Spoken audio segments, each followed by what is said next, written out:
রাত্রি 11:30টার সময় আমাদের কন্ট্রোল রুমে মেসেজ আসে যে এরকম একটা পণ্যবাহী ট্রেলার আমাদের ডিভিসিতে এরকম অ্যাক্সিডেন্ট হয়েছে।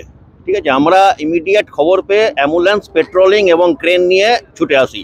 তারপর দেখি যে কেবিনটা এরকম আরসিসি রেলিং ড্যামেজ করে ঝুঁকে আছে। ঠিক আছে, আর ড্রাইভারটা সিরিয়াস অবস্থায় ছিল।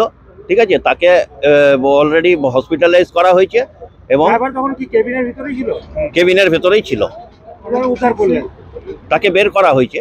ঠিক আছে, তাকে বের করা হয়েছে এবং হসপিটালাইজ করা হয়েছে। একজন সিরিয়াস। আমার নাম কল্যাণ রায়, রুট পেট্রোলিং অফিসার।